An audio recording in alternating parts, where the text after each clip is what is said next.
I'm speaking today with Associate Professor Nicolette Lee, who is OLT National Senior Teaching Fellow, and her fellowship is on capstone curriculum across disciplines.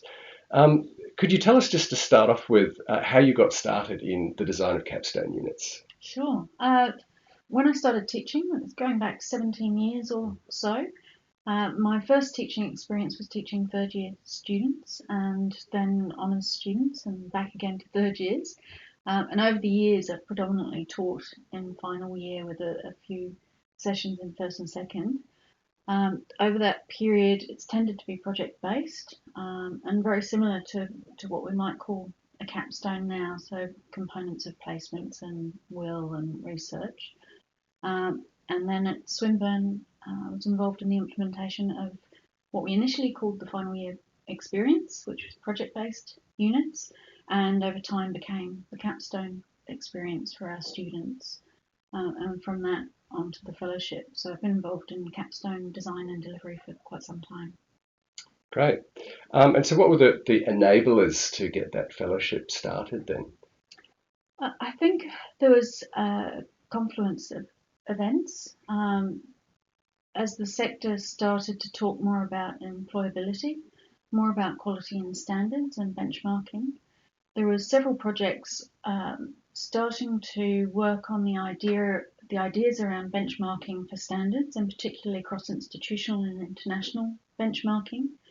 And the subject of capstones came up repeatedly as a possible location for benchmarking, Right. for looking at student work in particular. Yep.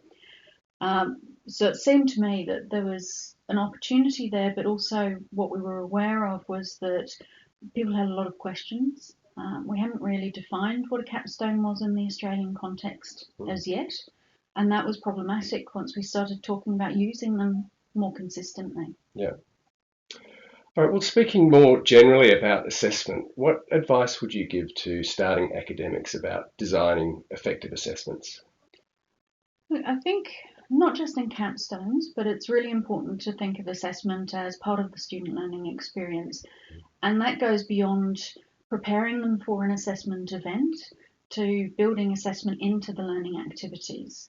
So that assessment is an assessment of what students actually do rather than a secondary assessment of what they can tell you about what they can do. Yeah.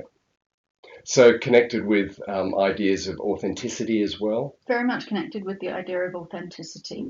Um, but I think it's authenticity can be described as making assessment real. It doesn't always have to be authentic in terms of industry authentic. It can just be authentic to the work that students are doing. So bringing it closer to the learning experience and building it throughout the semester or the unit. Right.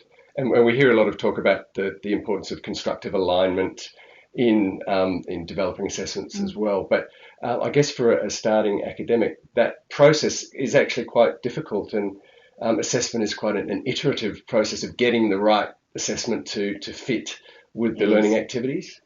Absolutely. Constructive alignment is one of those things, and the alignment part in particular, it's one of those things that is superficially simple. We can line everything up, but is actually really complex because education has so many moving parts. And every adjustment you make to one part affects another part. And I've never met anyone yet who's gotten it right first time. I think the critical thing is to keep learning from your students, keep observing, keep drawing feedback from them about what works and whether or not they feel that they're being assessed on what they're learning, and keep improving or changing, tweaking your assessment to get the best fit. Right. And there's quite a lot of interest these days in less conventional forms of assessment like blogs and wikis. And what are some of the obstacles, though, about using those kind of assessments that academics might face, and how are academics dealing with those obstacles and still managing to use less conventional assessment?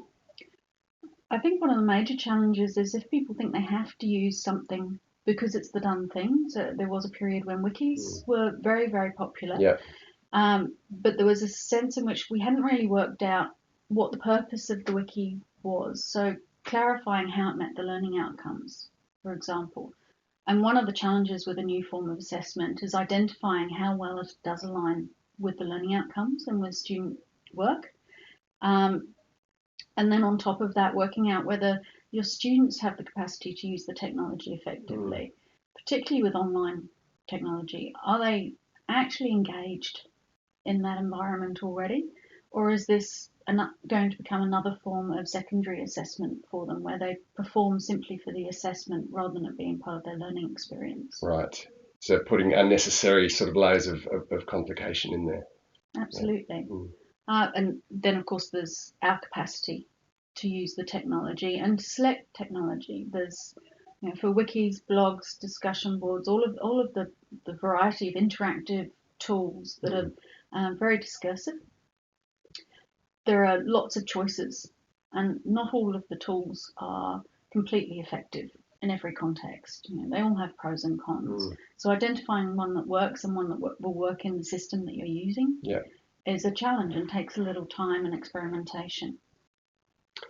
And what about with also course approval committees and so on, perhaps not being quite as used to academics using those kind of assessments? Has there been, do you think, much progress in that area as well, or can that still be quite a challenge to actually, make the case for designing the unit in that way?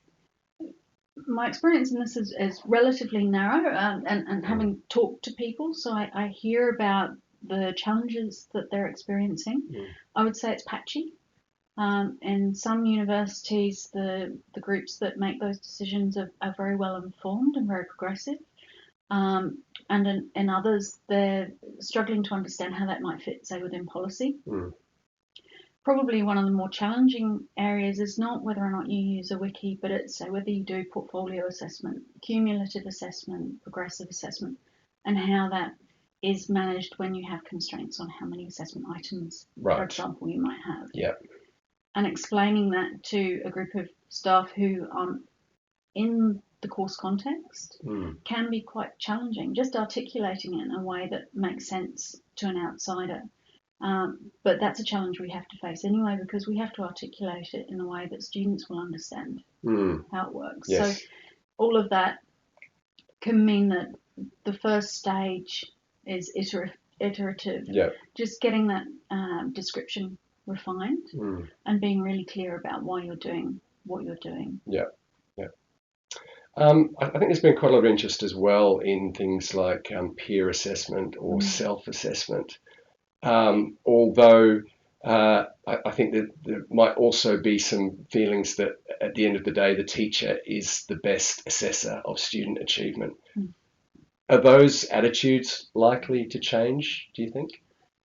I think we're seeing a shift over time. I don't think we're anywhere near a place where we'd say the teacher is not the most important assessor. But we're getting to a point where it's about triangulation. So it's not that the teacher is the most important, but the teacher drives most of the assessment, supported by evidence from other sources. And more we're seeing people bringing in industry panels, doing more continuous peer review, which serves another purpose. It's not just about the summative grade. It's about students learning to critique and understand what the benchmark is. And that's a critical aspect of the learning process, and also helps to inform teacher assessment, or can inform teacher assessment. I think self-assessment is still challenging for people. Tends to be used for things like reflective journals. But again, there's a challenge in there in terms of developing the skills in students to understand what they might get out of it, rather than just writing what they think the teacher wants to read or the lecturer wants to read. Finally, there's quite a bit of interest at Murdoch in the idea of students becoming partners in learning, and you suggested that in some of the assessments, by sort of understanding the criteria and being able to comment on those, students are able to influence the way that assessments might be done or even designed. Is that something that you see becoming increasingly more apparent in the future? It is, and there is a growing engagement with involving students in both the design of the learning experience and the assessment. I think it's a really good tool. The people I've spoken to who do it say that the students design far harsher assessments than they do. Right. And when you give them a chance to work on the criteria, it lifts their understanding of expectations, and then they know what they're working to. You add to that peer assessment, and you have learning that is designed around the assessment and assessment that's designed around the learning. It hits all the marks in terms of building student capabilities for employability, as well as their sense of ownership of the learning experience. And the more that they feel ownership of the learning experience, the more likely they are to spend time trying to achieve it. Right. And deeper learning, rather than just trying to get through it. Yeah. Okay, well, thanks very much for speaking to us today about assessment. Thank you. Thanks.